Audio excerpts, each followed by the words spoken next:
So hello everyone, this is Deepak Joshi और आज हम देखने वाले हैं minimum rounds to complete all task LeetCode का एक और नया POTD problem of the day. तो क्वेश्चन स्टेटमेंट साथ में पढ़ते हैं, देखते हैं हमें इसमें क्या करना है। You are given a zero indexed integer array जिसमें हमें टास्क लिखे हुए हैं, ठीक है। वो टास्क कुछ भी हो सकते हैं, लेकिन हमें एक बार में हमें लिखा गया है ना, यू कैन कंप्लीट एदर 2 और 3 task of the same difficulty level. मतलब एक राउंड में आप केवल या तो 2 टास्क कर सकते हैं या 3 टास्क कर सकते हैं, ठीक है। इन्हीं पेयर्स में आप टास्क कंप्लीट कर सकते हैं। जैसे फॉर एग्जांपल मैं इस, और आपको बताना है आपको मिनिमम कितने राउंड लगेंगे कि आप सारे टास्क कर पाओ। जैसे मैं इस एग्जांपल की बात करता हूँ, ठीक है। तो इस एग्जांपल में मैं सबसे पहले क्या करूंगा, मैं 2 के 3 टास्क को खत्म कर लूंगा, ठीक है। तो राउंड 1 हो गया।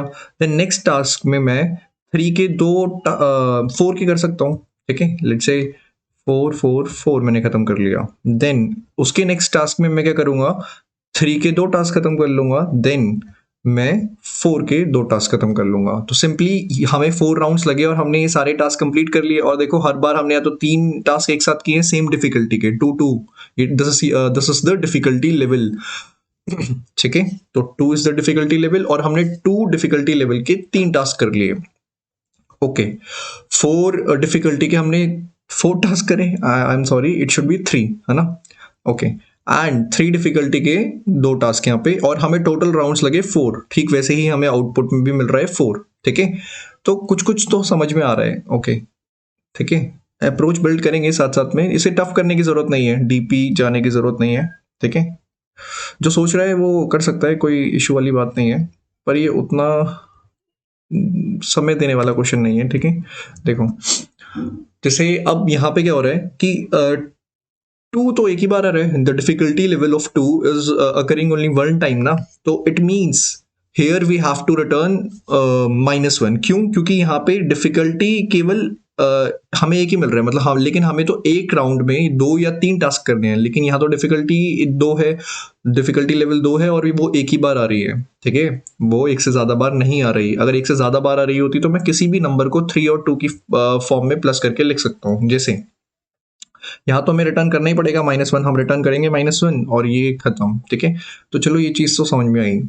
अब थोड़ा बहुत इंट्यूशन लगाते हैं। देखो इतना तो समझ में आ गया कि हमें यहाँ पे फ्रीक्वेंसीज को स्टोर करना है कि 2 कितनी बार आया डिफिकल्टी लेवल का, 3 कितनी बार आया, 4 कितनी बार आया। और इसके लिए हम क्या करते हैं, वी यूज मैप, है ना।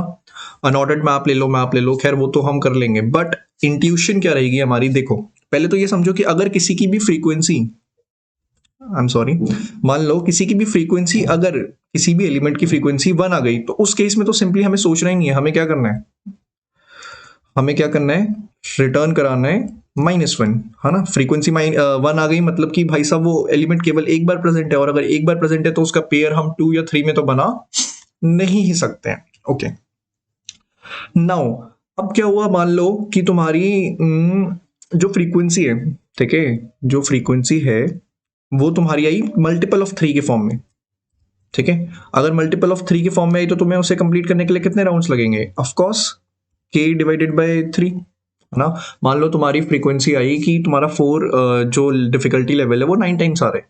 तुम कितने राउंड्स में पूरे एरे को खत्म कर दोगे, पूरे टास्क को कंप्लीट कर लोगे। It will be 3 rounds, first round में 3, देन नेक्स्ट राउंड में भी 3, देन नेक्स्ट राउंड में भी 3, तो 9, है ना। 9 टास्क कंप्लीट हो गए 3 राउंड्स में। तो इसीलिए मैंने यहीं पे लिखा है कि अगर वो मल्टीपल ऑफ k है, ठीक है, तो हम क्या करेंगे, मल्टीपल ऑफ k है तो हम k डिवाइडेड बाई 3 कर देंगे। ओके, थोड़ा बहुत समझ में आया। लेकिन मान लो अगर फ्रीक्वेंसी ऐसे आ गई कि वो मल्टीपल ऑफ k ना होकर 3 इंटू k प्लस 1 के फॉर्म में हुई। मान लो इसका एक एग्जांपल मैंने निकाला है, वो 10, मान लो कि आपकी फ्रीक्वेंसी 10 आई किसी एलिमेंट की। तो उसको हम कैसे रिजॉल्व करेंगे, देखो पहले हम 3 टास्क करवा लेंगे, देन हम 3 टास्क करेंगे, 6 हो गए, देन मैं 2 कराऊंगा, देन मैं 2, समझे, समझ गए। तो ये चीज़ है, ठीक है। जैसे देखो यहाँ पे क्या हो रहा है, 10 को मैं क्या लिख सकता हूँ, 9 प्लस 1 ना, और 9 को क्या लिख सकते हैं, 9 को लिख सकते हैं 3 इंटू 3, है ना। तो हम क्या करेंगे, ये जो 4 टास्क निकल कर आए, ये कैसे निकल कर आए, ये ऐसे ही तो निकल कर आए कि हमें जो k दिया था डिवाइडेड बाई 3 प्लस 1 कर दो। k क्या है यहाँ पे, 9 है ना, कि ये 9, सॉरी k प्लस 1 कर दो, ठीक है। फॉर्मूले भी मैं आप ही के सामने बना रहा हूँ, ठीक है। तो K3 था क्योंकि 3 इंटू 3+1 की फॉर्म में लिख सकता हूँ ना मैं 10 को, किसी भी नंबर को ना आप 3 और 2 के कॉम्बिनेशन में लिख सकते हो जिस तरीके से मैंने यहाँ पे लिखा। तो ये आया हमारा और हमने उसमें +1 कर दिया, तो हमें टोटल फ्री काउंट मिल जाएगा कि हमें कितने नंबर ऑफ राउंड्स लगेंगे। ठीक है, और भी आप खुद से बना सकते हो कि हम किस तरीके से कर सकते हैं। ठीक है, अगर मैथमेटिकली लिखना चाहते हो कहोगे नहीं भाई हम तो बहुत हम मैथमेटिकली लिखना चाहते हैं, तो हम कहेंगे कि ओके ओके एक काम करो, देखो 3 हमें ये दिया था ना 3k+1, तो जिन्होंने मैथ्स पढ़ी है उनके लिए बात कर रहा हूँ मैं। इसको ऐसे कैसे लिख सकते हैं, इसको लिख सकते हैं k-1 +3 या फिर +4 लिख लो। देखो 3 इंटू के 3k होगा और -3+1 अगेन +1, -3+4+1 ही आएगा। और इस +4 को तुम क्या लिख सकते हो, 3+1। देखो कंबाइन फॉर्म है, मैथमेटिकली हम लिख सकते हैं इस चीज को। अब इसको तुम एप्लीकेबल कर लो 10 पे भी बिल्कुल सही आएगा ये। ठीक है, 3 - 1 2, 3 2 6 और 6 प्लस ये तुम लिख सकते हो। अब तुम कहोगे 3+1 तो पेयर ही नहीं बनेगा, तो इसको 2 कर दो और इसको भी 2 कर दो, लो खत्म, 2 के पेयर बनेंगे और इस 3k-1 को भी रिजॉल्व कर लेना। ठीक है, तो ये मैथमेटिकली देख सकते हो। जिसको ये समझ में नहीं आया ना मैथमेटिक्स वाला, वो छोड़ दो, कोई जरूरत नहीं है। कॉन्सेप्ट यही है कि अगर कभी हमारा 3k+1 की फॉर्म में या फिर कोई भी नंबर आता है उसको हम 3+2 की फॉर्म में लिख सकते हैं, बस उसकी फ्रीक्वेंसी 1 नहीं होनी चाहिए। ठीक है, तो यहाँ तक समझ में आना चाहिए। अब बाकी तो मैं धीरे धीरे कोड करूंगा तो समझ में आएगा ही। तो अगर हमें फ्रीक्वेंसी स्टोर करनी है तो what we need to have is we have to take a map which is having integer and integer, है ना, integer as key and integer as value, क्योंकि की में भी हमें एक इंटीजर देना पड़ेगा और वैल्यू में भी। ठीक है, ओके, बस अब कुछ मत करो, अपनी इस टास्क में आइटरेट करो।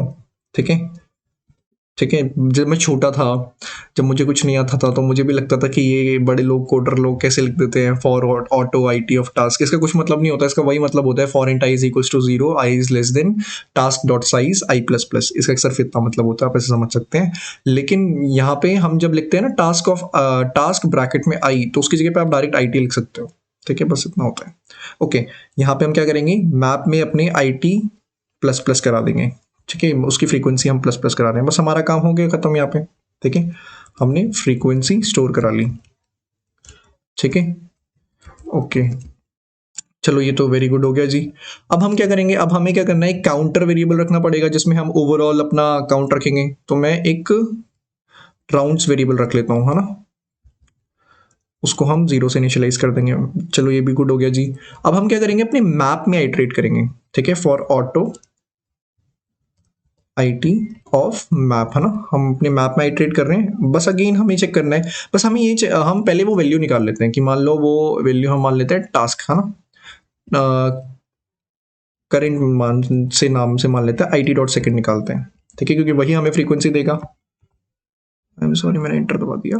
ठीक है, देखो ना यहाँ पे जो हमने इसमें स्टोर करा है, पहले वाले में हम स्टोर करा रहे हैं कि वो लेवल ऑफ टास्क, है ना, पहले वाले में लेवल ऑफ टास्क हम स्टोर करा रहे हैं पहले इंटीजर में, और दूसरे में हम स्टोर करा रहे हैं फ्रीक्वेंसी ऑफ द टास्क। ठीक है, ओके, आई होप ये चीज समझ में आई है आपको। ठीक है, अगर मैं यहाँ पे देखूं कि ये जो करंट मेरा आया, ये जो फ्रीक्वेंसी हमारी आई, अगर ये हमारी 1 के बराबर आ गई तो सिंपली हमें पता है कि इस केस में तो हमें रिटर्न कराना है -1, क्योंकि ये चीज तो काम की नहीं है। अभी हमने एक एग्जाम्पल देखा, यहाँ पे भी लिखा हुआ था कि यहाँ पे 2 की फ्रीक्वेंसी क्या आ गई थी, 1 आ गई थी। ठीक है, अगर 2 की फ्रीक्वेंसी 1 आ गई है तो हम यहाँ पे रिटर्न क्या कराएंगे, -1 करेंगे। ठीक है, आई होप ये चीज समझ में आई है। ओके, अब मैं यहाँ पे क्या देख सकता हूँ नेक्स्ट हमारा, कि हमारा अगर जो ये करंट निकल कर आया है, ठीक है, वो 3 से एग्जैक्टली डिवाइडेड है, मतलब 3k वाला केस, फर्स्ट केस हम यहाँ पे देख रहे हैं ये वाला, तो उस केस में हमारा काउंट कितना हो जाएगा, उस केस में हमारा काउंट हो जाएगा जो हमारा काउंट नहीं, हमने राउंड्स नाम से वेरिएबल बनाया है, that will be plus is equals to current divided by 3, है ना, करंट डिवाइडेड बाय 3, यही चीज करेंगे ना हम, क्योंकि हमारे करंट में वो नंबर ऑफ राउंड्स रखे हुए हैं, नंबर ऑफ फ्रीक्वेंसी रखी हुई है IT.second। अब अगर हमारा जो फ्रीक्वेंसी है वो 3 से डिविजिबल है तो हमें क्या करना है, 3 के हिस्से में उसे डिवाइड कर देना है और हमारा एक टास्क हो जाएगा। इतना ही हमें करना है इसमें तो।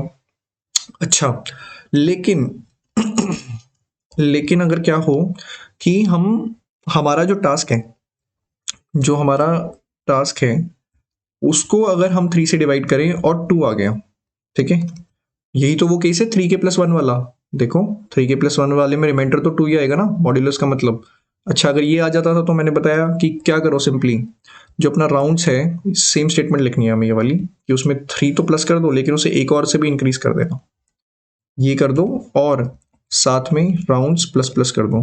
ठीक है, ध्यान से देखो हमने यही तो करवाया था। 3k+1 में हम क्या कर रहे थे, अगर 10 आया था, ठीक है, तो 10 के केस में हमने क्या किया था, 3 3 2 2, तो ओवरऑल 10 डिवाइडेड बाय 3, तो 3 आया, और उसमें तो हमने यहाँ पे राउंड्स में 3 स्टोर कराया और फिर राउंड को प्लस प्लस कर दिया, उसमें एक और इंक्रीज करा दिया। चलो एक और केस हमने हैंडल कर लिया। ठीक है, और अगर कुछ भी मान लो और कोई केस होता है, ठीक है, और भी कोई केस हो सकता है, जैसे रिमाइंडर यहाँ पे 2 आया, रिमाइंडर 1 आता, तब भी हमें यही करना पड़ता। ठीक है, अगर रिमाइंडर 1 आता, जैसे अगर ये वाला केस उठाते हैं हम, जो मैं अभी ये वाला केस आपको समझा रहा था 10 वाला, इसमें रिमाइंडर 2 था। ठीक है, लेकिन अगर मैं रिमाइंडर 1 की बात करूँ 11, तो इसको कैसे डिवाइड करोगे, इसको ऐसे डिवाइड करोगे 3 3 2, या फिर इसको 3 3 3 और 2। देखो इसमें भी सेम वही लॉजिक है कि rounds is equals to current by 3 और राउंड प्लस प्लस, सेम यही करना है इसमें भी। ठीक है, एल्स केस में भी बस, और फिर अब हम क्या करा देंगे, यहाँ से रिटर्न करा देंगे। तो हमारा ये फॉर लूप यहाँ पे खत्म हो रहा है, हमें यहाँ पे अपने राउंड्स को रिटर्न कराना है। रन कोड करते हैं और देखते हैं कि क्या हुआ है। तो ये एक्सेप्ट हो गया है, सबमिट करते हैं। गौरी तेरा गाँव बड़ा प्यारा, तो ये सबमिट भी हो गए। ठीक है, लेकिन मैं ना इसमें और इम्प्रूवमेंट कर सकता हूँ। जैसे हमें कुछ दिख रहा है कि हम काफ़ी ज़्यादा रिपीटेड कोड लिख रहे होंगे, जब मैं लिख रहा हूँ तभी आपको समझ में आ गया होगा, और मुझे तो फील हो गया था कि मेरे को ये rounds plus is equals to current divide by 3 दो 3 बार क्यों लिखना पड़ रहा है ना। तो एक काम करो, देखो ये कंडीशन तो हम हटा नहीं सकते, ये तो बिल्कुल सही लिखी हुई है, लेकिन ये जो current divided by current plus is equals to current by 3, ये तीनों जगह आ रहा है, तो उसे एल से बाहर निकालो, इसको यहाँ रखो। ठीक है, ये तो हर ही केस में होगा, अगर वो रिटर्न नहीं चलेगा तो उसके बाद तो इसको चलना ही पड़ेगा, तो ये तो बाहर होगा। ठीक है, तो ये तो हमारा हो गया। ठीक है, चलो ये हटाओ। ठीक है, अब जरा देखो, ये भी हटाओ, इसको भी, ये भी रुको, हर केस में होगा, लेकिन एक केस का ध्यान रखना। जैसे देखो मैं यहाँ पे दिखाता हूँ, ये जो ध्यान से देखो, round plus is equal to हो रहा है, लेकिन जब ये 0 के बराबर है तभी काउंट प्लस प्लस नहीं, राउंड प्लस प्लस नहीं हो रहा, बाकी दोनों केसेस में राउंड प्लस प्लस हो रहा है। तो बस हमें इस केस को संभालना है कि अगर हमारा जो राउंड है, राउंड नहीं, जो हमारा करंट है उसका परसेंटेज 3 के बराबर नहीं आता, ठीक है, मतलब उसका परसेंटेज 0 के बराबर नहीं आता, तो उस केस में एक और चीज कर देना, वो राउंड्स प्लस प्लस कर देना। ठीक है, बस ये मॉडिफिकेशन के साथ अगर मैं रन करूं तो रन होगा क्या, सबमिट करते हैं अगेन।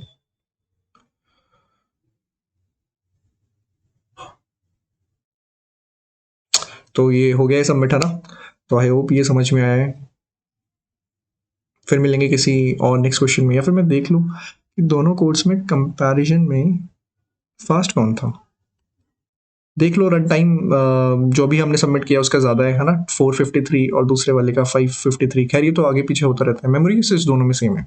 ठीक है, अच्छा मेमोरी यूसेज और इन सब पे बात हो ही गई है, तो आओ टाइम कॉम्प्लेक्सिटी डिस्कस कर लें। टाइम कॉम्प्लेक्सिटी क्या होगी, ओ ऑफ एन और ओ ऑफ एन, है ना, O of size of the task array, और यहाँ पे overall time complexity is O of N, और यहाँ पे space complexity is O of N again. ठीक है, तो फिर मिलेंगे किसी नेक्स्ट क्वेश्चन में। Bye bye.